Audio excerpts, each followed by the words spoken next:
Hello friends, मेरा नाम है दिव्या। आइए स्टार्ट करते हैं नया चैप्टर प्रोटेक्टेड एरिया नेटवर्क।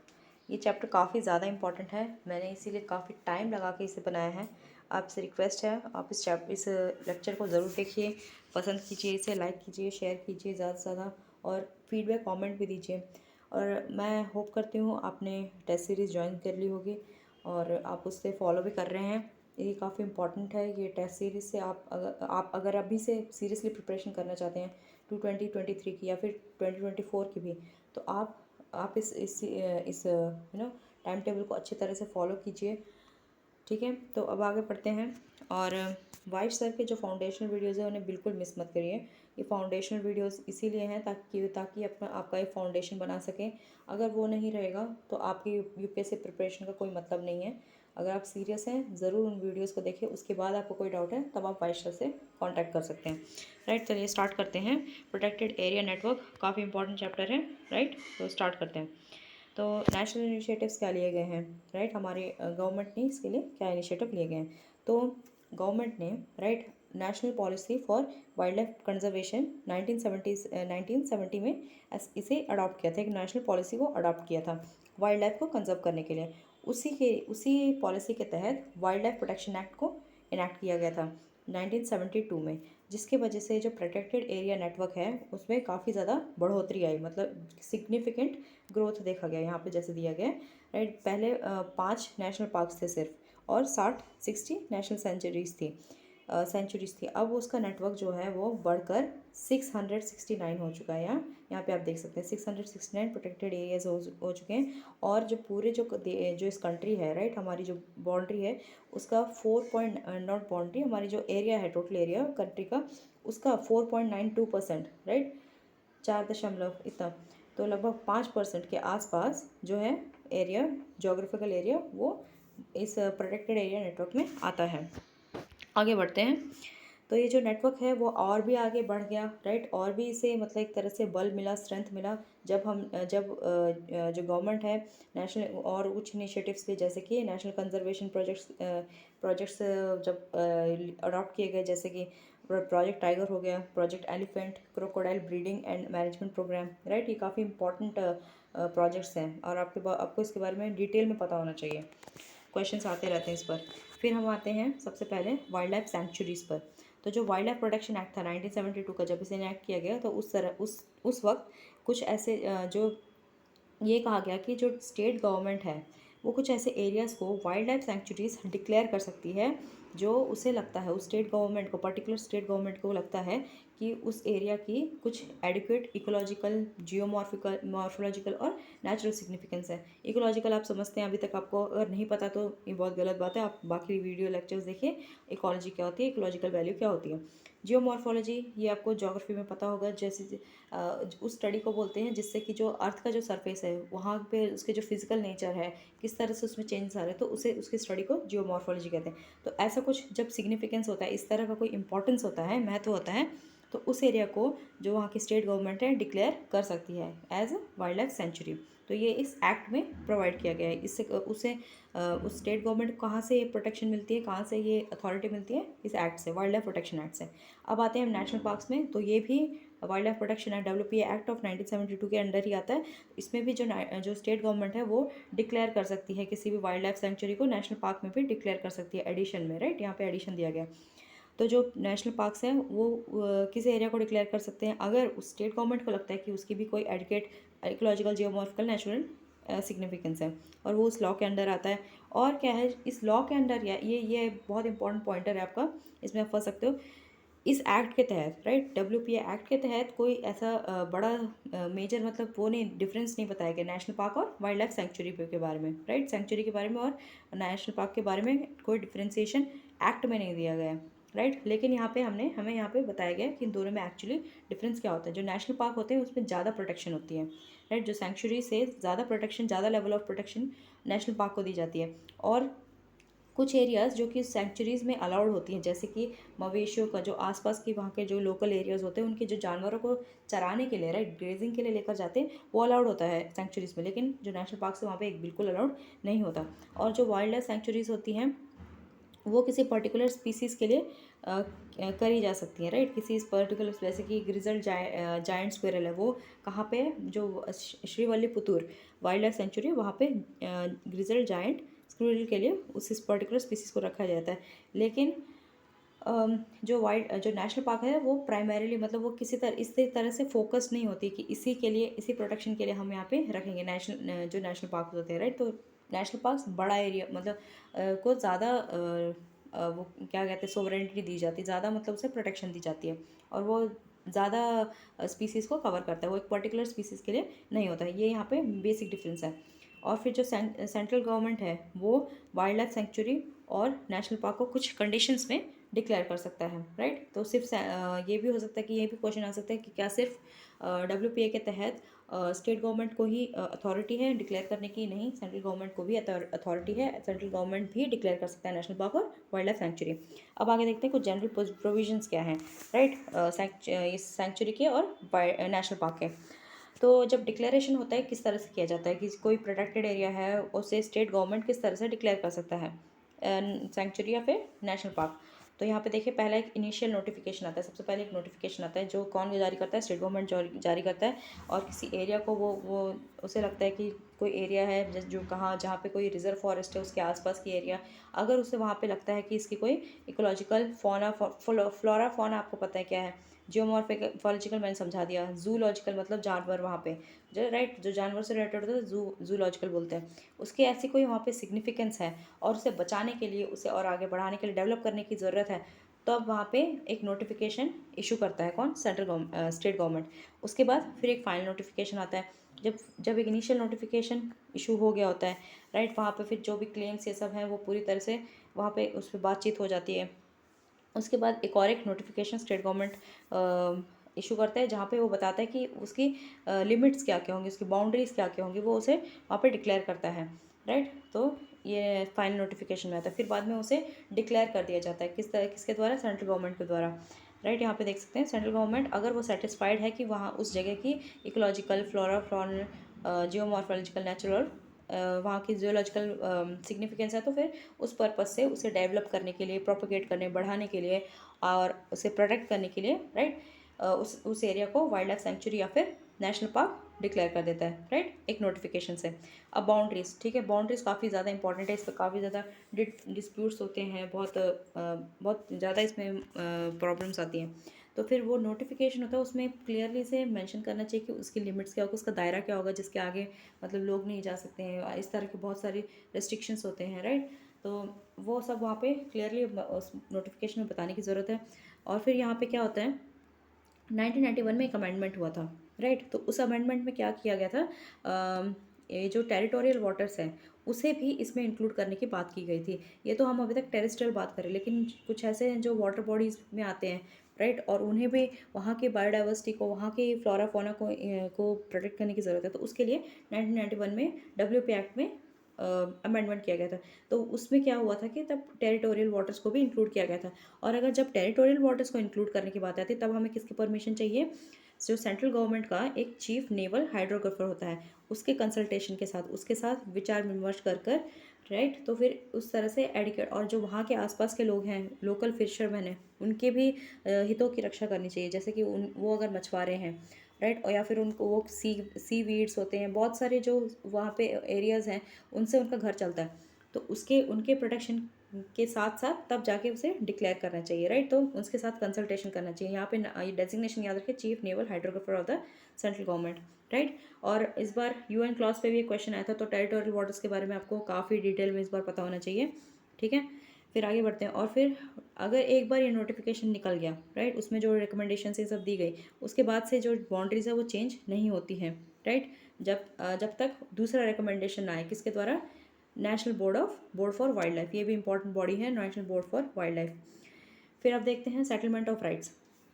तो जो स्टेट गवर्नमेंट है वो कुछ क्या करते हैं, ऐसे ऑल्टरनेटिव अरेंजमेंट्स बनाते हैं, जिससे कि क्या है, जब हमें पता है जो जंगल ये सब होते हैं, वहाँ पे कुछ लोग रहते हैं, ट्राइबल लोग रहते हैं, जो वहाँ के लोकल होते हैं, उनका कुछ हक बनता है फॉरेस्ट, क्योंकि वो उनका मतलब वो हमारी तरह नहीं कमाते हैं, उनके जो लाइवलीहुड का तरीका वो डिफरेंट होता है, उनके लिए जंगल ही सब कुछ होता है।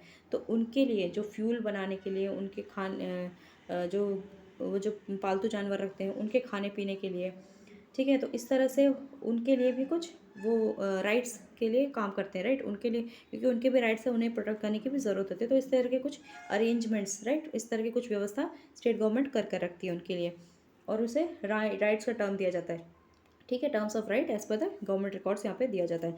तो फिर क्या करता है स्टेट गवर्नमेंट, एक कलेक्टर को, राइट, और कलेक्टर मोस्टली क्या होते हैं, आईएएस ऑफिसर्स, हमें पता है। तो कलेक्टर को अपॉइंट करती है इसी एक्ट के अंतर्गत, और वो क्या करता है, इंक्वायर करता है, और वो पता लगाता है कि ऐसे कुछ राइट्स हैं कि नहीं, राइट, ठीक है, और वो इस एक तरह से वो डिसाइड करता है। और फिर कितना उन्हें कितना हक होना चाहिए, कितने राइट्स होने चाहिए उस एरिया पे, ठीक है, उस वाइल्ड लाइफ सेंचुरी पे और उस नेशनल पार्क पे, वो नोटिफिकेशन का काम कौन करता है, कलेक्टर करता है। किस एक्ट के अंदर आता है, डब्ल्यूपी एक्ट के अंदर आता है। कौन अपॉइंट करता है, स्टेट गवर्नमेंट, राइट। फिर अब देते हैं, तो फिर उसके बाद जब ये नोटिफिकेशन इशू हो जाता है, और जहाँ पे उसने कह दिया कि यहाँ पे इतने राइट्स हैं और इस इतने राइट्स हैं, ठीक है, और फिर बाद में उसके बाद और कोई राइट्स एक्वायर नहीं किए जाते, बस। लेकिन एक एक्सेप्शन है, जितने लिमिट से सब स्पेसिफाइड कर दिया उसने, राइट, वो कलेक्टर ने, उसके बाद वो उसके साथ ख़त्म हो जाता है। उतने ही राइट्स मिलते हैं, उतने ही मतलब राइट्स एक्वायर किए जाते हैं। लेकिन अगर सक्सेशन मतलब किसी के ऑलरेडी किसी की वहाँ पे जायदाद थी, ठीक है, और जैसे टेस्टमेंट्री किसी ने जायदाद में लिख कर दे दिया, तो वो उसके नाम पे ही हो जाएगी। या फिर किसी की जायदाद पे नहीं लिखा लेकिन फिर भी वो उसी के पुरखों की प्रॉपर्टी है, तो भी उसके जो राइट्स हैं उसका सम्मान किया जाता है और उन्हें वो राइट्स दिए जाते हैं, ठीक है, नोटिफिकेशन निकलने के बाद भी। अब आते हैं क्लेम ऑफ राइट्स पर। तो अब क्या होता है, क्लेम ऑफ राइट्स पर होता है किसी भी एरिया पे, राइट।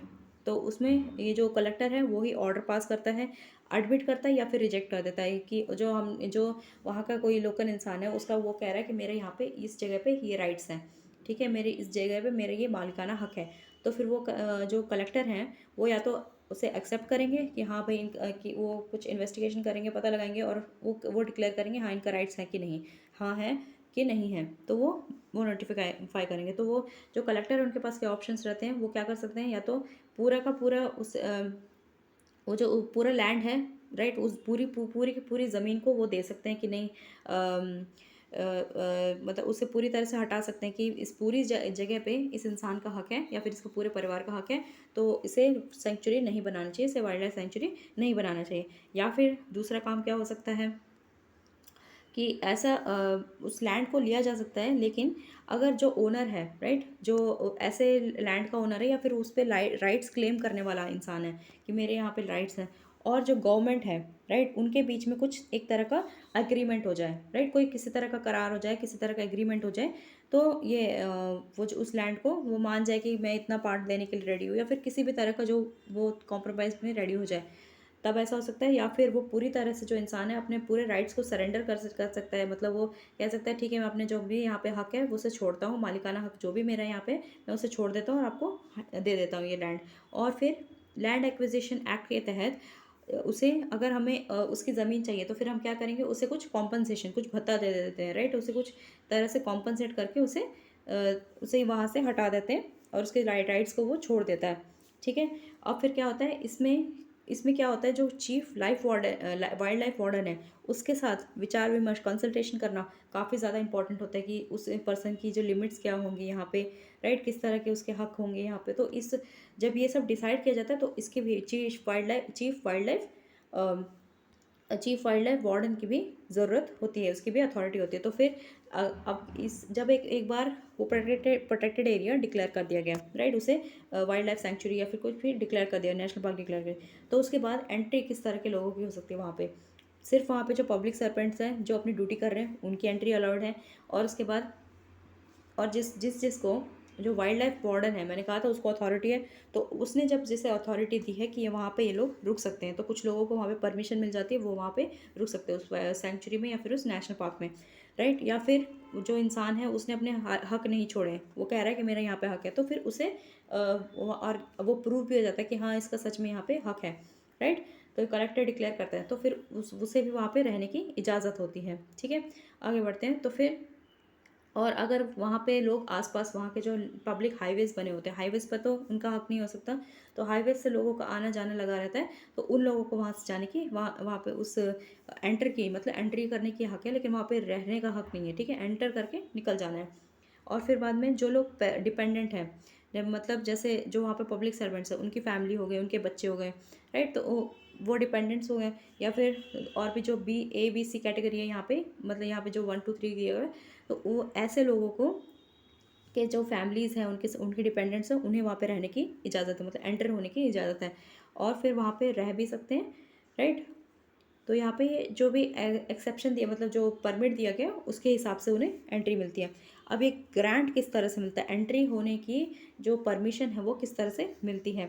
तो जो चीफ वाइल्ड लाइफ वार्डन है, वो जो एप्लीकेशन उसके मतलब उसके जो वाइल्ड लाइफ वार्डन है, चीफ वाइल्ड लाइफ वार्डन, उसके उसे क्या कर सकते हैं, हम अप्लाई कर सकते हैं अगर हमें एंट्री लेनी है, राइट? अगर आपको एंट्री करनी है वहाँ पे किसी किसी आप वाइल्ड लाइफ सेंचुरी में एंटर करना चाहते हैं, तो आपको एक एप्लीकेशन डालनी पड़ेगी, उनसे परमिशन मांगनी पड़ेगी वहाँ पे रहना है, या फिर वहाँ पे या तो एंटर करने के लिए भी और रहने के लिए भी, दोनों के लिए, एंट्री करने के लिए भी रहने के लिए भी। फिर क्या होगा, फिर किसी नेशनल पार्क में भी अगर आपको रहना है, ठीक है, तो यहाँ पे जैसे कुछ पर्पसेस हैं, अगर आपको बताना पड़ेगा कि आपका वहाँ पे क्या काम है।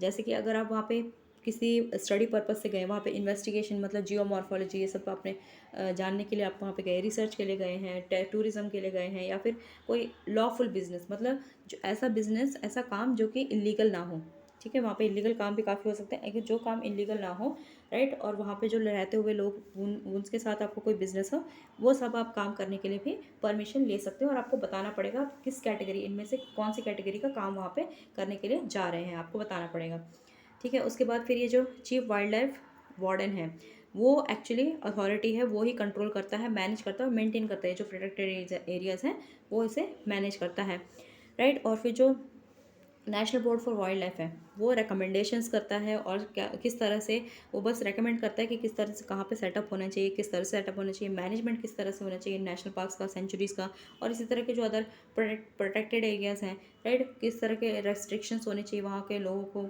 कहाँ वहाँ पे किस तरह की एक्टिविटीज़ होनी चाहिए, राइट? तो वो सबको रेगुलेट करता है, मतलब उससे रिकमेंडेशंस कौन करता है, national board for wild life. फिर जो स्टेट बोर्ड होते हैं, स्टेट बोर्ड्स होते हैं वाइल्ड लाइफ के, वो भी एडवाइस कर सकते हैं स्टेट गवर्नमेंट को इन्हीं चीज़ों के लिए, राइट? डिक्लेरेशन हो गया, प्रोटेक्शन हो गया। अब आगे बढ़ते हैं कंजर्वेशन रिजर्व और कम्युनिटी रिजर्व्स पे। तो कंजर्वेशन और कम्युनिटी रिजर्व्स क्या होते हैं, ये जो 2003 में वाइल्ड लाइफ प्रोटेक्शन एक्ट में फिर से अमेंडमेंट किया गया था, राइट? यहाँ पे 2003 में देखिए, वाइल्ड लाइफ प्रोटेक्शन एक्ट में अमेंडमेंट किया गया था, तो उसके बाद ये जो कंजर्वेशन और रिजर्व और कम्युनिटी रिजर्व्स निकल कर आए थे। क्या है ये, आगे बढ़ेंगे। तो क्या होता है ये, इससे क्या होता है, ये एक तरह से एक मैकेनिज़्म, एक तरह से एक तरीका निकालता है, जिससे कि जो वहाँ पे वहाँ पे कम्युनिटी रहती है, राइट? तो कम्युनिटी अगर वहाँ पे वो चाहती है कि उसके जो आसपास के एरिया हैं, उसे वहाँ पे पेड़ को बचाना है, या फिर किसी तरह के जो वाइल्ड लाइफ स्पीसीज़ है उन्हें बचाना है, तो कम्युनिटी अपनी तरफ से इनिशिएटिव ले सकती है, और उन्हें जो लीगल बैकिंग है, राइट, जो कानून की तरफ से जो एक तरह से मदद मिल सकती है, राइट, वो इस अमेंडमेंट के थ्रू होता है, जिसे कंजर्वेशन रिजर्व या कम्युनिटी रिजर्व कहते हैं, राइट? और फिर क्या होता है, इससे एक फ्लेक्सिबल सिस्टम बन जाता है, जहाँ पे वाइल्ड लाइफ का कंजर्वेशन भी कॉम्प्रोमाइज़ नहीं होता, और जो कम्युनिटी है उसकी जो लाइवलीहुड की समस्या है, उसके जो इंटरेस्ट हैं, वो भी, उसके हितों की भी रक्षा हो जाती है, हो सकती है, इसलिए ये निकाल के बनाया गया था कंजर्वेशन रिजर्व। तो ये बताया मैंने पहले, 2003 के जो अमेंडमेंट हुआ था उसके तहत ये किया गया था, कंजर्वेशन रिजर्व बनाया गया, राइट? एक न्यू प्रोटेक्टेड एरिया है जिसका नाम दिया गया कंजर्वेशन रिजर्व। इसमें जो कंजर्वेशन रिजर्व और कम्युनिटी रिजर्व में आपको ये याद रखना है हमेशा हमेशा, जो वहाँ की जो लोकल पार्टिसिपेशन है वो काफ़ी इंपॉर्टेंट है, वो मेन इंपॉर्टेंट रोल प्ले करता है, राइट? उसके बिना ये हो ही नहीं सकता। तो it is an area owned by the state government adjacent to national parks और sanctuaries for protecting the landscape seascape. मतलब जो स्टेट गवर्नमेंट है, वो जो एरिया को एक तरह से ओन करता है, उस तरह उसका मालिकाना हक किसके पास है, जो स्टेट गवर्नमेंट के पास है। वो एरिया किसी नेशनल पार्क के पास हो सकती है, वाइल्ड लाइफ सेंचुरी के एडजेसेंट, मतलब उसके बगल में हो सकती है। तो उसे उसे लगता है कि और कुछ एरियाज़ को बचाने की ज़रूरत है, ताकि वहाँ के जो पेड़ पौधे हैं, फ्लोरा फ्लोना है, और वहाँ की जो लैंडस्केप है, राइट, वहाँ पे जो उस सुंदरता है उसे बचा के रखने की ज़रूरत है। तो उसके लिए स्टेट गवर्नमेंट ये कदम उठा सकता है। और इसे कौन मैनेज करता है, कंजर्वेशन रिजर्व मैनेजमेंट कमेटी। तो ये कमेटी होती है जो इसे मैनेज करती है। तो फिर आफ्टर जब ये जो स्टेट गवर्नमेंट है वहाँ की लोकल कम्युनिटी के साथ सलाह मशवरा कर कर डिक्लेयर करता है कि ये जो एरिया है ये गवर्नमेंट ने ओन किया है और इसे हम कंजर्वेशन रिजर्व डिक्लेयर करते हैं। ठीक है, तो यहाँ पे दिया गया है तिरु तिरुपडई मारुतूर, राइट, तिरुपडई मारुतूर कंजर्वेशन रिजर्व। ये कहाँ पे, तिरुनेलवेली तमिलनाडु में पड़ता है। ये पहला ऐसा कंजर्वेशन रिजर्व था जो कि हमारे देश में इस्टेब्लिश किया गया था। ये आपको नाम याद रखना है। फिर बाद में इट इज़ एन एफर्ट, तो ये जो वहाँ के विलेज कम्युनिटी का एफर्ट था, वो चाहते थे कि जो वहाँ पे पंछी हैं उनकी जो नेस्टिंग एरिया है, राइट, वहाँ पे वो अपने घोंसले बनाते हैं, उनकी प्रोटेक्शन के लिए एक कदम उठाया गया था, राइट। तो उनका पार्टिसिपेशन, इसलिए मैंने कहा था लोकल पार्टिसिपेशन काफ़ी इंपॉर्टेंट क्रूशल एस्पेक्ट है इसका। और कम्युनिटी रिजर्व में आते हैं, ये भी कुछ इसी तरह का, ये भी 2003 के अमेंडमेंट के तहत इसे इसे डिक्लेयर, मतलब इसे यहाँ पे इंट्रोड्यूस किया गया था इस एक्ट में। और राइट, और ये एक तरह ये भी एक टाइप ऑफ प्रोटेक्टेड एरिया है, कम्युनिटी रिजर्व। और जो स्टेट गवर्नमेंट है वो नोटिफाई कर सकता है किसी भी कम्युनिटी को, किसी भी प्राइवेट लैंड को एज अ कम्युनिटी रिजर्व, अगर वहाँ के लोगों की वहाँ पे उसे परमिशन है तो, राइट। उन्होंने ही ऐसा इनिशिएटिव लिया है तो, प्रोवाइडेड दैट द कम्युनिटी और द इंडिविजुअल कंसर्न, जो वहाँ पे रह रहे हैं, राइट, जो वहाँ पे उस जिन लोगों का वहाँ पे इंटरेस्ट है, वो लोग उस चीज़ के लिए अग्री हो जाएं कि वहाँ के जो फ्लोरा फौना को हमें बचाना है, वहाँ के ट्रेडिशनल कल्चर को हमें बचाना है, वहाँ की प्रैक्टिसेस हैं उन्हें बचा के रखना है, तो फिर तब जाके कम्युनिटी रिजर्व का एरिया डिक्लेयर किया जाता है, राइट। तो यहाँ पे गवर्नमेंट कुछ भी फोर्स लगा कर नहीं कर सकती है, ठीक है, अपनी मर्जी से नहीं कर सकती, वहाँ के लोकल लोगों की परमिशन की काफ़ी ज़्यादा ज़रूरत होती है। फिर आगे देखते हैं, declaration of such an area is aimed at improving socio economic जो कंडीशंस हैं वहाँ के लोगों का रहने, वहाँ के जो उनके लोग रह रहे हैं, राइट, उनके इकोनॉमिक कंडीशंस का ध्यान रखने की काफ़ी ज़रूरत है। और उसके साथ में जो वाइल्ड लाइफ को वहाँ पे है उन्हें भी कंजर्व करने की ज़रूरत होती है। तो इसलिए कम्युनिटी, इसे भी कौन मैनेज करता है, कम्युनिटी रिजर्व मैनेजमेंट कमेटी। और वहाँ पे क्या था आपका ये यहाँ पे ये था आपका कंजर्वेशन रिजर्व मैनेजमेंट कमेटी, और यहाँ पे कम्युनिटी रिजर्व मैनेजमेंट कमेटी। फिर क्या होता है, जो स्टेट गवर्नमेंट होती है वो क्या करती है, किसी भी कम्युनिटी या फिर इंडिविजुअल के साथ वो वॉलंटियर करना चाहते हैं उसके साथ वो एक नोटिफिकेशन निकालती है कि इस एरिया को हम कम्युनिटी रिजर्व डिक्लेयर करते हैं। और फिर उसके बाद no change in land use pattern shall be made within the community. अब अगर एक बार ये डिक्लेयर हो गया तो उसके बाद फिर जो वहाँ पे जो किस तरह से उस जगह को इस्तेमाल किया जाएगा वो सब फिर आगे बदला नहीं जा सकता, वो उसी के अकॉर्डिंग होगा जो जो कि इस मैनेजमेंट कम्युनिटी ने जैसे बताया है और जिसे स्टेट गवर्नमेंट ने अप्रूव कर दिया है। उसके बाद एक बार अप्रूवल के बाद उसके बाद ऐसा नहीं होगा कि वहाँ पे लोगों का आना जाना लगा रहता है, वहाँ पे लोग इंडस्ट्रीज़ लगा रहे हैं, कुछ भी कर रहे हैं, वहाँ पे किसी भी तरह की इकोनॉमिक एक्टिविटीज़ हो रही है, ऐसा नहीं होगा। एक बार डिक्लेयर हो गया तो फिर हो गया।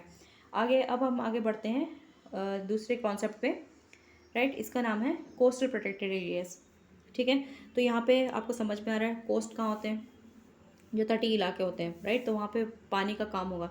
तो यहाँ पे क्या करना होता है, जो मराइन इकोसिस्टम को उसी के जो प्रिस्टीन कंडीशन, मतलब जिस अच्छी कंडीशन में था, पहले जैसी कंडीशन में था उसी को कंडीशन में उसे प्रिजर्व करने का काम, राइट, उसे वैसे ही संरक्षित करने का काम जो किया जाता है उसके उसी एम से इस एरिया को बनाया गया है, राइट, मतलब इस एरिया को इंट्रोड्यूस किया गया है कोस्टल प्रोटेक्टेड एरियाज। तो मराइन प्रोटेक्टेड IUCN की एक डेफिनेशन दी गई है मराइन प्रोटेक्टेड एरियाज। तो ये कोई ऐसा एरिया है, सब टाइडल और टाइडल, मैंने जब आपको जब एक्वेटिक इकोसिस्टम पढ़ाई थी तो टाइडल सब टाइडल ये सब मैंने आपको समझाया था। तो ऐसे एरियाज़ में, ठीक है, तो जो कि जहाँ पे पानी आता है, राइट, ओवरलेइंग जो वाटर होता है और उसके आसपास के जो फ्लोरा हो गए, फौना हो गए, और वहाँ पे जो हिस्टोरिकल एस्पेक्ट हो गए, वहाँ के कल्चरल फीचर्स हो गए, इन सब को रिजर्व करने के लिए, राइट, ठीक है, यहाँ पे अगर हमें लगता है कि इस एरिया को बचाने की ज़रूरत, जैसे अंडमान और निकोबार हो गया, राइट, तो हमें लगता है उसे उसी तरह से उसे कंजर्व करने की बहुत ज़्यादा ज़रूरत है, तो हम उसे मराइन प्रोटेक्टेड एरिया डिक्लेयर कर सकते हैं। तो ये किसकी डेफिनेशन है, IUCN की। अब आगे बढ़ते हैं, जो मराइन प्रोडक्टिविटी है इंडिया में वो काफ़ी छोटी छोटी एरियाज़ में ही कन्फाइंड है, जैसे कि कोरल रिप्स हो गए, लगून हो गए, मैंग्रोव्स हो गए, एस्चुरीज हो गए, सी ग्रास बेड्स हो गए।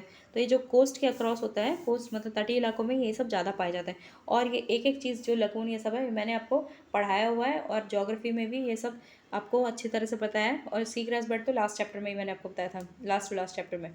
ठीक है, तो आगे बढ़ते हैं। तो फिर इन्हीं छोटे छोटे एरियाज़ में ज़्यादा मराइन एक्टिविटी पाई जाती है, प्रोडक्टिविटी पाई जाती है इंडिया में, और वहाँ पे ही जो फ़िश हैं और मराइन लाइफ है वो ज़्यादा उनके मतलब खाने पीने के लिए, उनकी ब्रीडिंग के लिए ये जगह परफेक्ट होती है।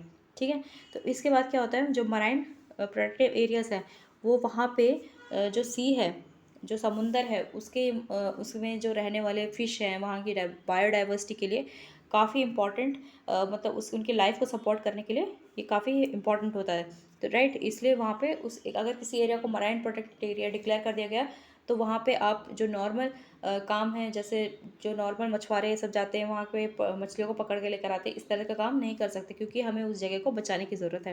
राइट, कुछ रेस्ट्रिक्शंस होते हैं अगर इसे डिक्लेयर कर देने के करने के बाद, ताकि किस किस वजह से उसके जो प्रिस्टीन कंडीशन है, उसकी जो सुंदरता है और वहाँ पे उसे उसी तरह से उसे बचाया जा सके, उसे बर्बाद ना होने दिया जाए। राइट, तो फिर ये जो मराइन प्रोटेक्टेड एरिया है उसे क्लासिफाई किया गया है 4 पार्ट्स, 3 कैटेगरीज में यहाँ पे। तो यहाँ पे देखते हैं, तो पहला कैटेगरी है जो ऐसे नेशनल पार्क्स और सेंचुरीज़, ठीक है। तो मराइन प्रोटेक्टेड एरियाज़ में हम लोग नेशनल पार्क्स या फिर सेंचुरीज़ को भी डिक्लेयर कर सकते हैं। अभी तक हमने टेरेस्ट्रियल देखा था, अब हम इक्वेटिक में आ गए। तो इक्वेटिक एरियाज़ में भी हम लोग नेशनल पार्क या फिर वाइल्ड लाइफ सेंचुरीज़ को डिक्लेयर कर सकते हैं। कैसे कर सकते हैं, तो ये जो जहाँ पे नेशनल पार्क्स और या फिर वाइल्ड लाइफ सेंचुरीज़ की बात हो रही है, राइट, जहाँ पे सेंचुरीज़ को बनाने की बात हो रही है, वहाँ पे जैसे मैंग्रोव्स हो गए, कोरल रीफ्स हो गए, क्रीक्स हो गए, सीग्रास बेड्स हो गए, एल्गल बेड्स हो गए, एस्चुरीज ये सब हो गए, वो पूरी तरह से मतलब इसमें आता है, राइट, या मतलब पूरी तरह से पानी में अगर आता है, क्योंकि ये सब तो आसपास वाटर बॉडीज ही हो गए और उनके आसपास सारे मैंग्रोव्स ये सब हो गए। राइट, तो अगर ये पूरा एरिया इसमें आता है, तो इंटायर एरिया इसमें आता है, तो उसे कैटेगरी 1 में डाला जाता है। कैटेगरी 2 में क्या आता है, इसमें कुछ आइलैंड्स आते हैं, राइट, जिनका मेजर पार्ट मराइन इकोसिस्टम में है, राइट, लेकिन थोड़ा बहुत पार्ट टेरेस्ट्रियल में भी है, मतलब थोड़ा बहुत ज़मीन भी है और थोड़ा बहुत, लेकिन मोस्टली जो है पानी में आता है। राइट, मेजर पार्ट्स जो है पानी में आता है, तो ये कैटेगरी 2 में आता है। देखिए धीरे धीरे हम लोग पानी से शिफ्ट कर रहे हैं, पहले ज़्यादा पानी यहाँ पे बात कर रही थी, हो रही थी, जो पूरा एंटायर एरिया है वो टाइडल और सब टाइडल एरिया पूरा इसी तरह से इसी से रिलेटेड था, मैंग्रोव से, मतलब वो पूरी तरह से मराइन इकोसिस्टम में आ रहा था। अब ये जो सेकंड कैटेगरी है वो इससे दूर जा रहा है, वो मराइन की जगह थोड़ा कुछ मेजर पार्ट्स मराइन इकोसिस्टम में और उसका थोड़ा बहुत पार्ट टेरेस्ट्रियल इकोसिस्टम में। अब कैटेगरी 3A में आते हैं, तो इसमें कुछ सैंडी बीचेस आते हैं। अब सैंडी बीचेस आपको पता है पूरी तरह से वो पानी में नहीं आता, राइट, तो फिर उसमें ओकेजनली सी वाटर के साथ कुछ इंटरेक्शन होता है, ओकेजनली मतलब कभी कभी, राइट। और फिर थर्ड बी जो कैटेगरी है उसमें क्या है, एवरग्रीन जो फॉरेस्ट हो गए और आइलैंड्स को कहा जाता है, तो ये पूरी तरह से टेरेस्ट्रियल माना जाता है, लेकिन आसपास उसके वाटर बॉडीज होती है, और ऐसे एरिया को मराइन प्रोटेक्टेड एरिया या फिर और वहाँ पे नेशनल पार्क और सेंचुरी को भी डिक्लेयर किया जा सकता है। तो जो मराइन प्रोटेक्टिव एरिया है, प्रोटेक्टेड एरियाज हैं, इंडिया में कितने हैं, 33 ऐसे ऐसे नेशनल पार्क्स हैं, वाइल्ड लाइफ सेंचुरीज हैं, जिन्हें WPA के तहत, WPA 1970 के तहत इसे डिक्लेयर किया गया, डेजिग्नेट किया गया है। और यहाँ पे कंट्रीज़ की, हमारे देश की सबसे ज़्यादा कोस्टल हैबिटेट्स है, रिचेस्ट कोस्टल हैबिटेट्स यहाँ पे पाए जाते हैं। ठीक है, फिर मराइन जो नेशनल पार्क हैं और मराइन सेंचुरीज़ हैं यहाँ पे, जैसे गल्फ और कच्छ में, तो यहाँ पे नेशनल पार्क भी है, सेंचुरी भी है, तो इसे एक one unit of marine protected area कहा जाता है। राइट, यहाँ पे देखिए जैसे नेशनल पार्क हो गया और यहाँ पे सेंचुरी हो गया, तो इसे इस पूरे एरिया को मराइन प्रोटेक्टेड एरिया कहा जाएगा। उसी तरह से भीतरकनिका नेशनल पार्क और भीतरकनिका सेंचुरी है, वो भी एक मराइन प्रोटेक्टेड एरिया MPA का पार्ट हो जाते हैं। और इंडिया में ऐसे टोटल 31 MPAs हैं, राइट। और जो जो जितने भी प्रोटेक्टेड एरिया नेटवर्क्स हैं इंडिया में, प्रोटेक्टेड एरियाज हैं, उसका 4.1%, 4.01% जो है वो पूरा मराइन प्रोटेक्टेड एरियाज में आता है। अब हम आते हैं सेक्रेड ग्रोव्स ऑफ इंडिया में। ठीक है, तो अब सेक्रेड ग्रोव्स क्या होते हैं ये हम जान लेते हैं। तो सेक्रेड ग्रोव्स ऐसे होते हैं जो पैचेस ऑफ फॉरेस्ट, ठीक है, मतलब इस तरह से जो कुछ एरिया होता है, पैचेस जिसे कहते हैं, कुछ कुछ एरिया होता है फॉरेस्ट का, या फिर जहाँ पे नेचुरली उगने वाले पेड़ पौधे होते हैं, वनस्पति होती है, राइट, नेचुरल वेजिटेशन। तो ऐसे ऐसे जो कुछ एरियाज़ को हम लोग क्या कहते हैं, सेक्रेड ग्रोव्स कहते हैं, जहाँ पे लोग ये मानते हैं, जो वहाँ पे आसपास के लोग रहते हैं, वो ये मानते हैं कि ये एक तरह से भगवान है। ये कुछ हम जानते हैं, जो ट्राइबल्स ये सब लोग होते हैं वो नेचर की पूजा करते हैं, वो पेड़ों की पूजा करते हैं, राइट, वो ऐसे नॉर्मल देवी देवताओं की पूजा कम करते हैं, हमने देखा, और ज़्यादातर वो नेचर की पूजा करते हैं।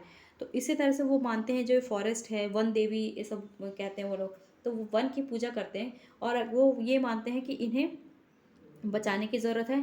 तो इन्हें वो जो लोकल कम्युनिटीज़ है वो इसे खुद ही प्रोटेक्ट प्रोटेक्ट करती हैं, क्योंकि उनके उनके कुछ रिलीजियस बिलीव्स होते हैं, राइट, रिलीजियस बिलीव्स होते हैं, उनके ट्रेडिशनल रिचुअल्स होते हैं, उनके तहत ये इस तरह से उसे बचाते हैं, उनको सेक्रेड मानते हैं, राइट, उन्हें अपने लिए काफ़ी पवित्र समझते हैं।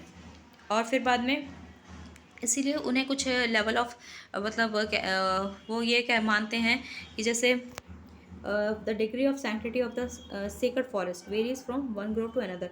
ठीक है, वो क्या कहते हैं, वो उनके हिसाब से एक जगह ग्रोव्स मैंने बताया कुछ एक पैच ऑफ फॉरेस्ट होता है, अगर वो समझते हैं कि इस पैच ऑफ फॉरेस्ट में ही मतलब कुछ ऐसे तत्व हैं जिन्हें हमें जिनकी हमें पूजा करनी है, कुछ ऐसे पेड़ हैं हमें इनकी पूजा करनी है, राइट, तो वो उस एरिया की पूजा करते हैं, और हो सकता है उसके जो आसपास का एरिया है बाकी एरिया में वो उसे उतना सेक्रेड नहीं मानते, उसे उतना पवित्र नहीं मानते हैं, राइट। तो ये सब बताया गया है। तो कुछ लोग हैं वो ऐसा बिलीव करते हैं, उनका मतलब उनकी आस्था है कि जैसे अगर हम इन्हें नहीं बचाएंगे, राइट, हम वहाँ के पेड़ों को नुकसान पहुँचाएंगे तो फिर क्या होगा, उससे डिसीजेस होंगे, क्योंकि वो नेचर की पूजा करते हैं, तो उसी के वो समझते कि वही हमारी रक्षा करते हैं, और अगर हम उन्हें डिसरिस्पेक्ट करेंगे, उन्हें हम उतनी इज्जत नहीं देंगे तो हमें बीमारियाँ फैल सकती हैं, यहाँ पे बहुत सारा विपदाएं आ सकती हैं हम पर, right.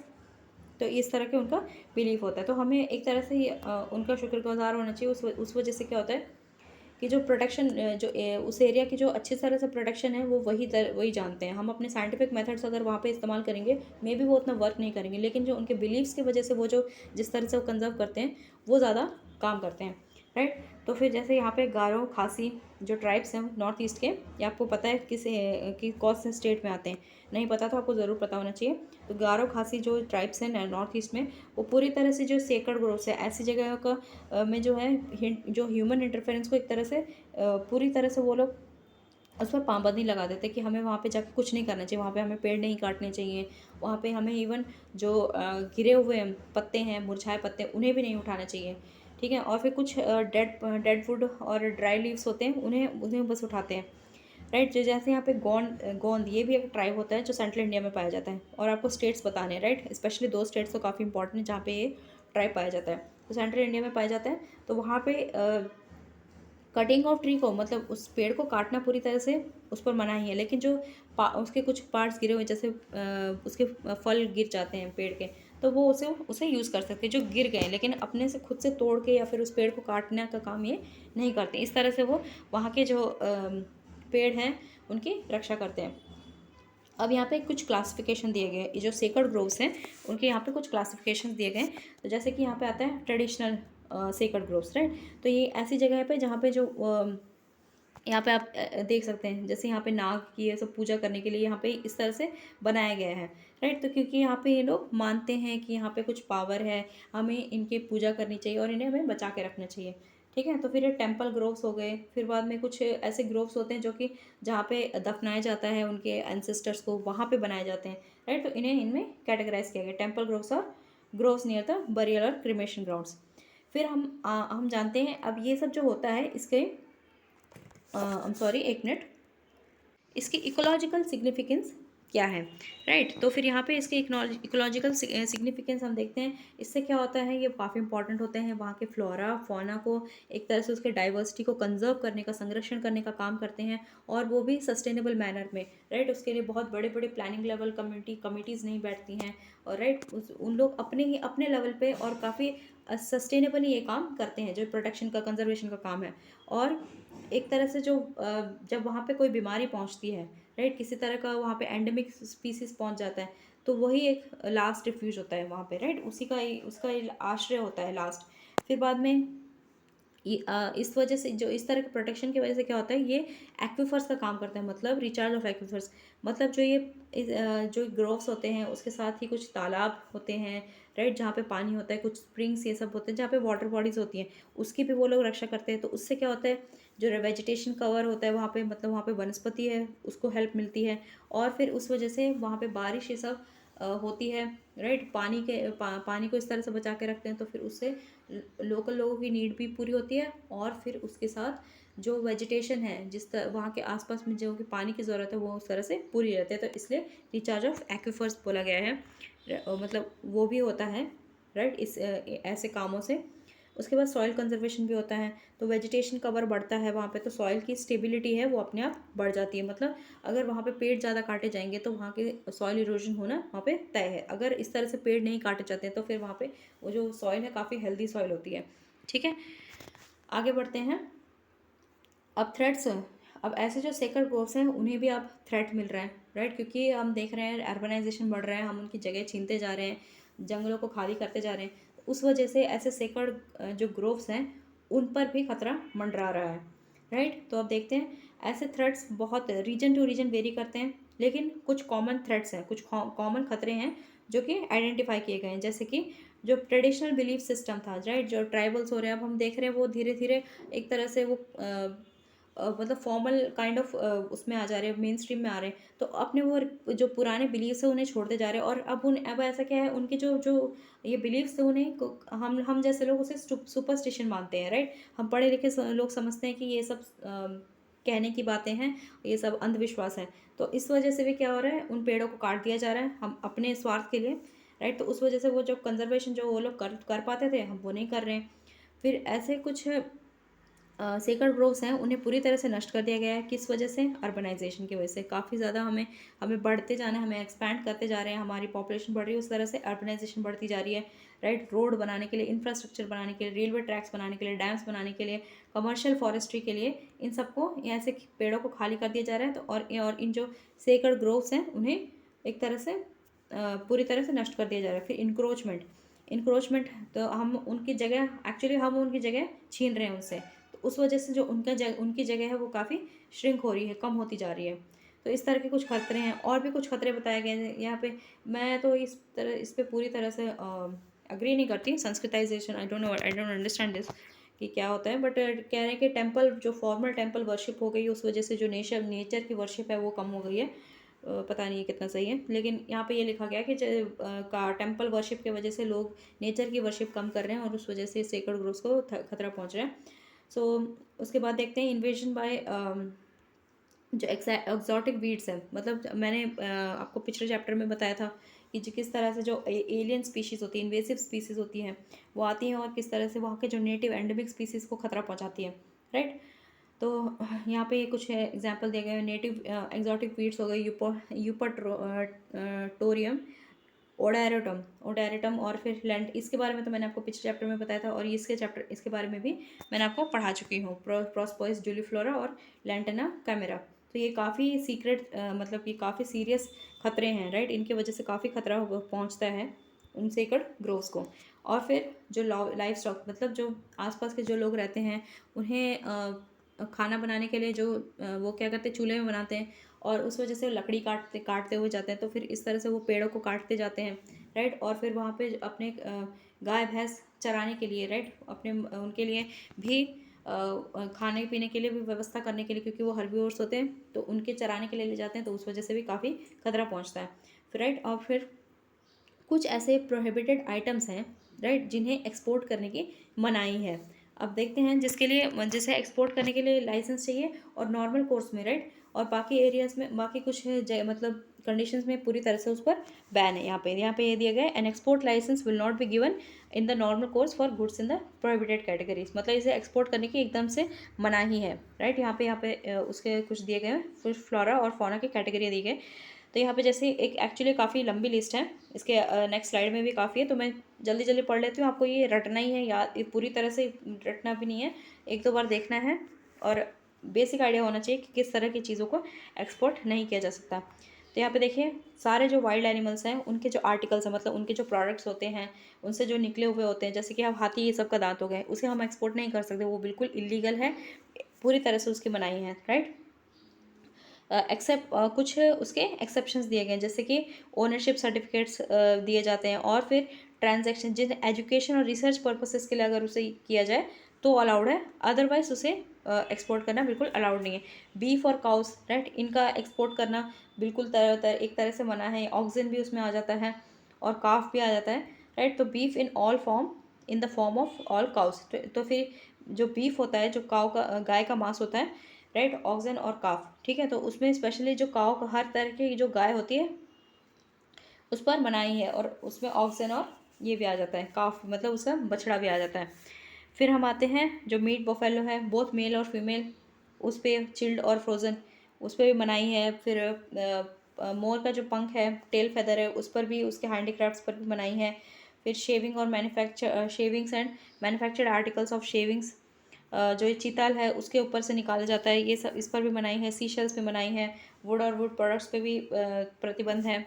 Fuel wood, would charcoal sandal, यहाँ पे कुछ एक्सेप्शन दिया हुआ है, excluding finished handicraft products of sandalwood, ठीक है। इन पर मतलब उतनी रेस्ट्रिक्शंस नहीं है। सैंडलवुड ऑयल पर नहीं है, सैंडलवुड के कुछ प्रोडक्ट्स पर नहीं है। फिर रेड सैंडर्स वुड, उस पर भी बनाई है।